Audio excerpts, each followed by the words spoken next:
So hello everyone, once again welcome back to my channel. जैसे कि सभी को पता है कि हमने रीडिंग की सीरीज को स्टार्ट किया हुआ है एंड वंस अगेन आज हम रीडिंग का सेक्शन 3 करने वाले हैं। एंड देखो, बहुत सारे स्टूडेंट्स की कंप्लेंट होती है कि सेक्शन 3 में बहुत ज़्यादा टाइम लग जाता है आपको। इस सेक्शन 3 को ही आधा घंटा लग जाता है। तो मैं आपको एक ऐसी यहाँ पे आज ट्रिक समझाने वाली हूँ कि जो आपको कोई नहीं बताएगा। 100% की ये गारंटी है एंड किसी ने आज तक आपको बताया भी नहीं होगा। ये सारी की सारी जो टेक्निक्स मैं बताने वाली हूँ, these are all time saving techniques. तो टाइम तो आपको सेव होगा ही होगा, साथ में जो आपके सारे आंसर्स हैं वो भी आपको एक्यूरेटली मिल जाएंगे। इतने इजी मेथड है कि इसके बाद आपको कोई भी और वीडियो फॉर सेक्शन 3 देखने की जरूरत नहीं पड़ेगी। एंड मोस्टली सभी को सेक्शन 3 में ही प्रॉब्लम होती है। तो I am basically as of now I am focusing on section 3 only. तो जो सबसे ज़्यादा मुश्किल क्वेश्चंस है ना, उसको भी आपको इजी से इजी वे में समझाऊंगी कि आपकी कोई भी सेक्शन 3 में भी जो डाउट्स हैं वो सिर्फ वीडियोस देख के ही आपको क्लियर होने वाले हैं। So let's get started. तो जब भी आपके पास सेक्शन 3 आए ना, तो सबसे पहले तो आप ये देखो कि आपको इसमें कौन कौन से टाइप्स ऑफ क्वेश्चंस दिए हैं। जैसे फॉर एग्जांपल यहाँ पे 28 to 31 हमारे पास है multiple choice questions, 1 2 3 and 4। Starting हमारी हो रही है मल्टीपल चॉइस क्वेश्चन से सेक्शन 3 की। जब भी आपकी मल्टीपल चॉइस से स्टार्टिंग हो, तो कभी भी आपने मल्टीपल चॉइस 28 क्वेश्चन से आपने सॉल्व करना स्टार्ट नहीं करना।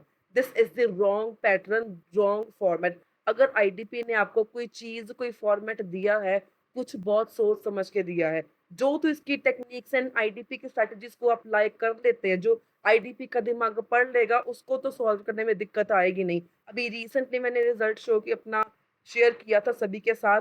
Listening 8, writing 7, reading 7 and speaking 8, outstanding band score था एक स्टूडेंट का।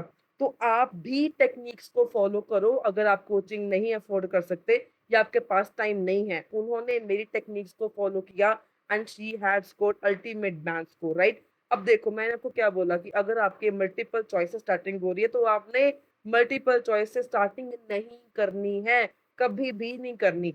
इसके बाद आपको आ गए matching the information. Oh my God, इतने ज्यादा ये इंपॉर्टेंट क्वेश्चंस है ना। एंड ये एग्जाम में इसके आने के 99% चांसेस रहते हैं। एंड इनको सॉल्व करना भी मुझे पता है 99% ऑफ स्टूडेंट्स के लिए बहुत ही ज्यादा डिफिकल्ट है। इसके बाद आ जाती हैं हमारी ब्लैंक्स फ्रॉम 37 to 40। मतलब सेक्शन 3 में हमारे पास एंडिंग में 4 से 5 ब्लैंक्स तो देखो पॉसिबली ये होनी ही होनी है। तो अगर आपके पास 3 से 4 ब्लैंक्स आती हैं सेक्शन 3 में, सबसे पहले आपने इन सारी ब्लैंक्स को ही सॉल्व करना है, without thinking, without wasting any time. And इसको सॉल्व करने में आपने ज्यादा से ज्यादा 7 मिनट्स लगाने हैं। इन 7 मिनट्स में भी मैं ज्यादा बोल रही हूँ, ये 5 मिनट में होने वाली ब्लैंक्स हैं। अगर आपका थोड़ा सा अंडरस्टैंडिंग वीक है, तो आप इसको 7 मिनट लगा लो, 8 मिनट लगा लो, लेकिन 10 नहीं लगाने। 10 बहुत ज्यादा हो जाएंगे, क्योंकि हमारे पास 20 मिनट या 25 मिनट होते हैं सेक्शन 3 को सॉल्व करने के लिए, राइट। अब इसको भी आपने 5 मिनट में कैसे करना है, इसकी भी ट्रिक है, इसकी भी टेक्निक है, जो आपको कोई नहीं बताएगा। जो आईडीपी को पता है कि ये चीजें जो यूज कर लेगा उसके बैंड आ जाएंगे, अदरवाइज आपके बैंड नहीं आएंगे। तो आपने करना क्या है, सबसे पहले you have to read the instructions very very carefully. अब यहाँ पे आपको दिया गया है चूज वन वर्ड ओनली। मतलब जो आपका आंसर आएगा वो सिर्फ एक वर्ड का ही आंसर होगा। अगर आप इसमें 2 वर्ड्स लगा दोगे, वो आपका आंसर रॉन्ग हो जाएगा, ठीक है। अगर आपने साथ में फॉर एग्जाम्पल आपने कोई भी 2 वर्ड्स लगा दिए, लकी इनफ, अगर आपने ये 2 वर्ड्स लगा दिए, तो ये आपका आंसर रॉन्ग हो जाएगा। एक वर्ड का आंसर का मतलब हुआ कि आपने एक वर्ड में ही आंसर अपना लिखना है, जो मर्जी है, तो वही आपका सही माना जाएगा, राइट। अब इसको 5 मिनट में करने के टेक्निक्स बता रही हूँ, टिप्स बता रही हूँ, वीडियो को सेव जरूर कर लेना। सबसे पहले 37 to 40 क्वेश्चन है, इसके एंडिंग में हमारे पास कोई क्वेश्चन नहीं है। तो सबसे पहली बात तो ये होगी, जो इसकी लोकेशन है, सबसे इंपॉर्टेंट। तो देखो, आपके पास लोकेशन होती है, जिसको लोकेशन मिल गई उसको तो आंसर्स भी मिल जाने, कईयों को तो लोकेशन ही नहीं मिलती लास्ट वाले ब्लैंक्स की। तो इसको, इसके ऊपर भी मैं 2-3 वीडियोस लेके आऊंगी लगातार। तो यहाँ पे देखो, अगर एंडिंग वाले क्वेश्चंस हैं, तो इसकी लोकेशन कहाँ पे होगी, एंडिंग वाले आपके लास्ट 3 पैराग्राफ्स में ही इसकी लोकेशन होगी। इसके आसपास आपने देखना ही नहीं है, सिर्फ लास्ट के 3 देखो, उसमें ही आपको इसकी लोकेशन मिल जानी है। ये है आपकी टिप नंबर 1। टिप नंबर 2 की मैं अगर बात करूँ, टिप नंबर 2 इज़ आपने क्या करना है, सिर्फ़ सिर्फ़ यहाँ पे देखो, अगर आप इसको, ये समरी होती है, यहाँ पे आपके पास कोई भी देखो न्यूमेरिकल वैल्यू नहीं है, कोई भी आपके पास यहाँ नंबर नहीं है, कोई भी आपके पास यहाँ पे ईयर नहीं है, बहुत ही छोटी-सी बात है, इसको ध्यान से समझना। देखो मैं क्या बोल रही हूँ, यहाँ पर कोई भी आपके पास ईयर नहीं गिवन, कोई भी आपके पास नंबर नहीं गिवन, तो जिस भी पैराग्राफ में कोई ईयर दिया हो या कोई नंबर दिया हो, वहां पर भी इसकी लोकेशन नहीं होगी, राइट। तो सबसे पहले अगर मैं आपको इसको एग्जाम्पल के साथ शो करूं, तो स्टार्टिंग में देखो सेक्शन नंबर ए में यहाँ पर हमारे पास ईयर दिया हुआ है, तो इसमें इसकी लोकेशन नहीं होगी। बी में देखो 1848 दिया हुआ है, इसमें भी इसकी लोकेशन नहीं है। 4000 भी दिया हुआ है, तो ये भी लोकेशन नहीं है। सी में देखो 1849 दे रखा है, 10,000, 1848, 2000, ये सारी नंबर्स दे रखे हैं, तो इसमें भी ब्लैंक्स की लोकेशन नहीं होगी। एंड इसके बाद अगर मैं लास्ट की ये दो इसकी बात करूं, एफ वाले की, एफ में भी आपके पास 1850 दे रखा है, जी में भी 1852 दे रखा है, 81 मिलियन दे रखा है, 45 मिलियन दे रखा है, यहाँ पर भी 1848 है, 1853 है, तो यहाँ पर भी इसकी लोकेशन नहीं है। तो हमारे पास रह कौन सा गया, सिर्फ हमारे पास डी एंड ई वाला रह गया। तो हमें चांसेस ज्यादा से ज्यादा ये है कि इसमें ही डी एंड ई में ही जो ब्लैंक है इसकी लोकेशन होगी। ये आपकी थी टिप नंबर 2। टिप नंबर 3 की अगर मैं बात करूं, आपने क्या करना है, आपने सबसे पहले एंडिंग से ही देखना स्टार्ट करना है, तब ताकि आपका टाइम ज्यादा वेस्ट ना हो। मैंने आपको ऊपर से समझाया, लेकिन आपने एंडिंग से देखना स्टार्ट करना है ताकि आपका टाइम वेस्ट ना हो। टिप नंबर 3 इज, जो जो भी आप पैराग्राफ को देख रहे हो लोकेशन के लिए, फॉर एग्जांपल हमारे पास ए से लेके जी तक पैराग्राफ्स हैं, आपने बिल्कुल भी सारे के सारे पैराग्राफ्स रीड नहीं करने हैं। सिर्फ लोकेशन के लिए, सेंटेंस कंप्लीशन की लोकेशन के लिए आपने सिर्फ हर एक पैराग्राफ की ऊपर की 2 लाइंस को स्किम एंड स्कैन करना है, that's it. Scheme and scan करने का मतलब होता है कि क्वेश्चन में से कीवर्ड्स को ढूंढो एंड लोकेशन पे जाके सिर्फ उन वर्ड्स को आपने ढूंढना है, नजरों से सिर्फ वो वर्ड्स को ढूंढो without reading anything from the passage. ये हो गया आपका tip number 3। And last tip number 4 is कि आपने करना क्या है, कीवर्ड्स को मार्क कर लो एग्जैक्ट लोकेशन फाइंड करने के लिए। यहाँ पर अगर मैं कीवर्ड्स की बात करूं, यहाँ पर रॉकर लिखा हुआ है मेरे पास, यहाँ पर भी रॉकर लिखा हुआ है मेरे पास। इसके बाद एक आप स्टार्टिंग की लाइन जरूर मार्क करो, दी मोस्ट बेसिक मेथड। या तो ये लाइन आपको सेम टू सेम मिल जाएगी, या तो 99.9% आपको इस लाइन का या वर्डिंग्स का सिनोनिम्स मिल जाएंगे, राइट। अब हमने रॉकर पढ़ा, दी मोस्ट बेसिक मेथड हमने ये पढ़ा। अब हम लोकेशन में जाएंगे। मैंने आपको बताया था कि हमें इसकी लोकेशन कहाँ पर मिलेगी, डी, या पॉसिबली हमें इसकी लोकेशन ई में मिलेगी, राइट। अगर देखो मैं ये देखूँ आपके पास, ये था आपके पास पैराग्राफ नंबर डी एंड ई, यहाँ पर आपको मिल गया the basic procedure, the most basic method था यहाँ पे क्या मिल गया, द बेसिक प्रोसीजर मिल गया। एंड रॉकर की बात करूं तो ये आपके सामने नेक्स्ट रॉकर आ गया। दैट मीन्स डी एंड ई में आपको ब्लैंक्स मिल जाएंगी सारी। सबसे पहले तो आपकी लोकेशन का ही हल हो गया। देखिए, जब आपको लोकेशन मिल जाए, ये सिर्फ 2 मिनट का काम है, मैंने आपको समझाया, I am explaining, I am teaching, तो मैं आपको मल्टीपल टिप्स बता रही हूँ, तो इसलिए ऑब्वियसली मुझे तो टाइम लगेगा ही लगेगा। ठीक है जी। तो ये सिर्फ एक टिप्स की बात है कि आपने इसको ढूंढना कैसे। अगर मैं इसको सॉल्व करने की बात करूँ, बहुत ही इजी वे से ये चीजें सॉल्व हो जाएंगी। ब्लैंक्स में भी आपकी दिक्कत होती है। अगर मैं आपको ब्लैंक्स के बारे में बताऊं, तो ये ब्लैंक्स आपकी इतनी ज्यादा इंपॉर्टेंट है कि आपको ये ब्लैंक्स पूरी की पूरी रीडिंग में कम से कम 13, मैक्सिमम आपको 17 ब्लैंक्स आनी ही आनी है। तो जो आपका 5 बैंड का जिसका भी टारगेट मिनिमम 5 बैंड का है, वो तो ब्लैंक से ही आपका कवर हो जाना चाहिए। तो ब्लैंक्स को इतने अच्छे से आप कर लो। एंड अगर आपका टारगेट इवन 7+ भी है, तब भी ब्लैंक्स की वेटेज बहुत ज्यादा है, इसको आप स्किप नहीं कर सकते हो। So now let's solve these blanks, and आपने भी इसके आंसर मुझे साथ साथ में बताने हैं। तो इसका देखो मेथड क्या है करने का। सबसे पहले you have to read the sentence. The most basic method used by miners began with digging some dash out of river.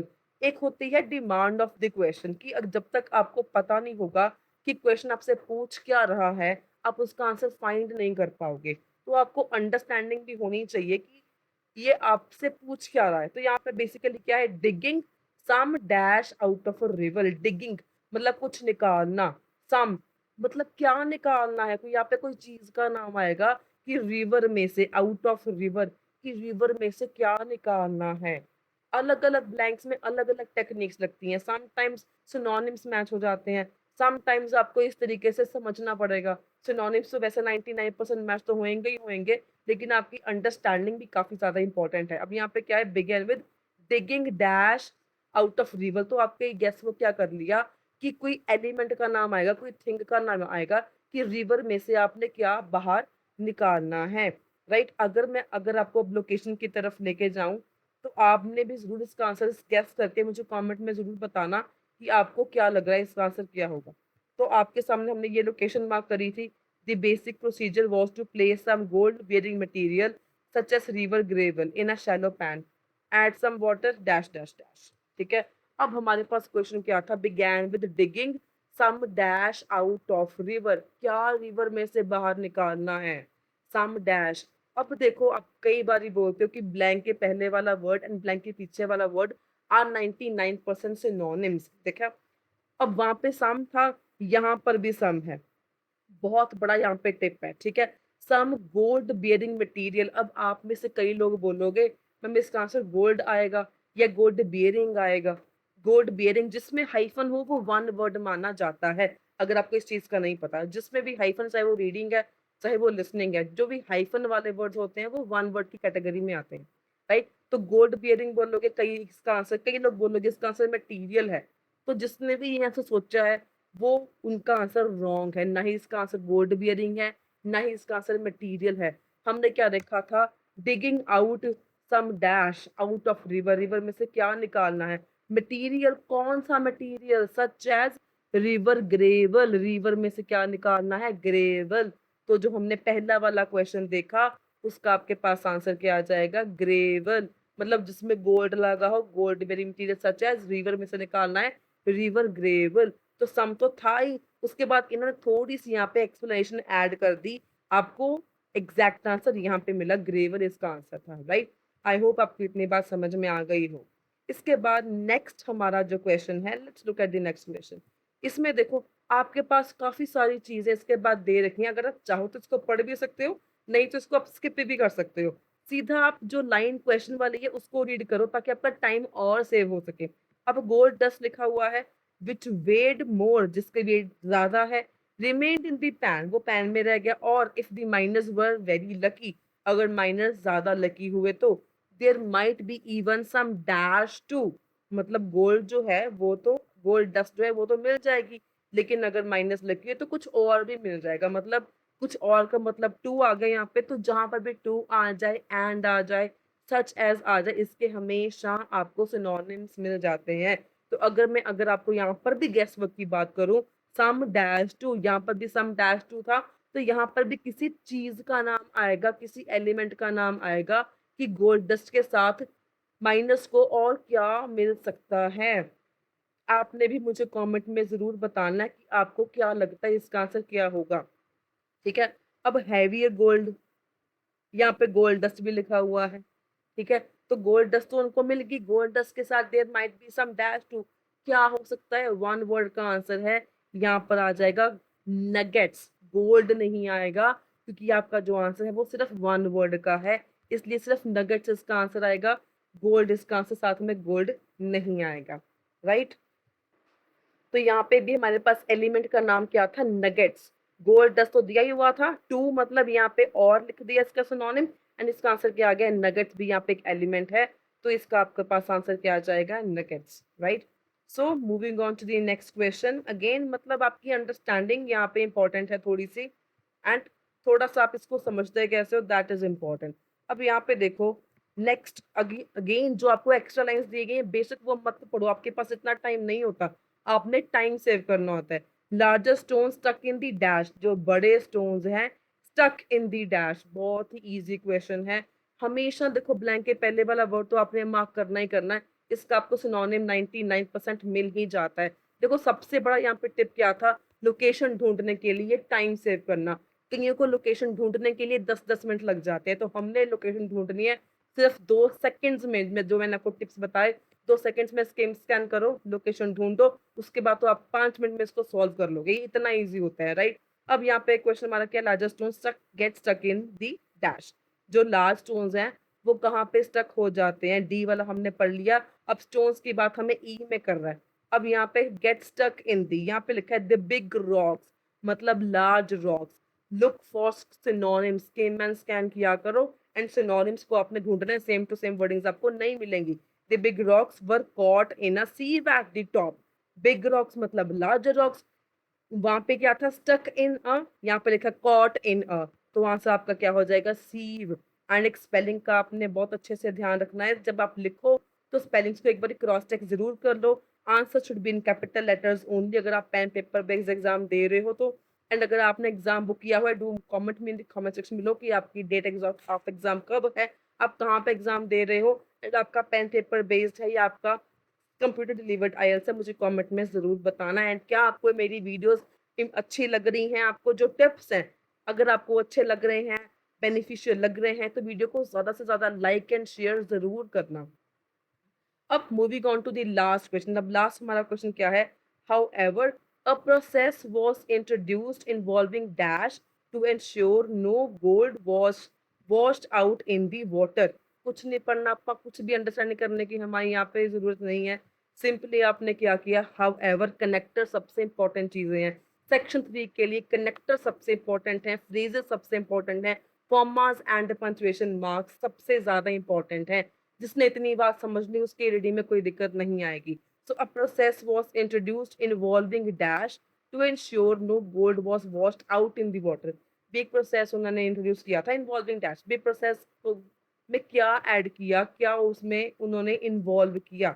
So now again location इसकी आपकी ऑर्डर वाइज क्वेश्चंस की लोकेशन मिल जाती है, इनकी सारी की सारी हमेशा ऑर्डर वाइज ही आपको लोकेशंस मिलेंगी, राइट? अब ये देखो हमारे पास लिखा हुआ है यहाँ पे, some miners added small amounts of mercury to the bottom of the rocker. Due to its chemical composition, it had the facility to trap a fine gold. मतलब कोई भी जो गोल्ड है वो रिमूव ना हो, पानी के साथ बह ना जाए, इसलिए उन्होंने क्या किया, यहाँ पे एडेड लिखा हुआ है और वहाँ पे क्या था, इन्वॉल्विंग। क्या इन्वॉल्व करना है, amounts of mercury at the bottom of the rocker. तो वन वर्ड का अगर मैं आंसर पूछूं, आंसर क्या हो जाएगा इसका, मुझे कमेंट सेक्शन में जरूर बताना। You have to comment its answer in the comment below. So इस तरीके से लोकेशन को फाइंड करो कि आपको जल्दी से जल्दी लोकेशन मिल जाए, आपके जल्दी से जल्दी ये सारे क्वेश्चंस लास्ट वाले सॉल्व हो जाएं। एंड अगर आपको ये अच्छा लगा हो, आपको इसकी टिप्स एंड ट्रिक्स अच्छी लगी हो, आपको समझ में आया हो, तो मुझे कमेंट में ज़रूर बताना।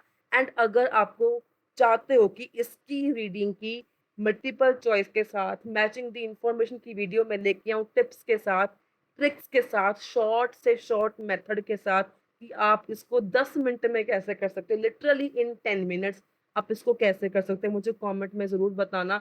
So day after tomorrow exactly just before 6 PM every day, every alternative day हमारी वीडियो रिलीज होती है, एक दिन छोड़ के, से 6 बजे से थोड़ा सा पहले। एंड अगर आप चाहते हो कि इसके ऊपर भी वीडियो आए, multiple choice and matching the information के ऊपर वीडियो है, तो मुझे कमेंट में लिख के बताना यस मैम, यस मैम। तो ऑन द नेक्स्ट जो हमारा वीडियो का टारगेट होगा, तो हम इसके ऊपर वीडियो लेके आएंगे बहुत ही सिंपलेस्ट एंड ईजिएस्ट मेथड के साथ। सो अगर आपको क्रैश कोर्स चाहिए, crash course is also available at just ₹99, जिसमें आपको काफ़ी सारे बेनिफिट्स मिलेंगे, काफ़ी सारी चीज़ें आपको मिल जाएंगी, जिसमें आपको रिकॉर्डेड लेक्चर्स भी मिल जाएंगे, पीडीएफ्स हैं, सिनोनिम्स हैं, वोकैबुलरी की लिस्ट है, प्रैक्टिस मटेरियल भी है एंड प्रोटेक्शन भी है, at just ₹99। For this you just have to like, share and subscribe to my channel. And आपके सामने व्हाट्सएप का नंबर है, you just have to drop me a message on my WhatsApp number if you want this crash course. So that's all for the day now. Until then, stay happy, stay healthy, and do not forget to like, share, and subscribe my channel for more informative videos on IELTS.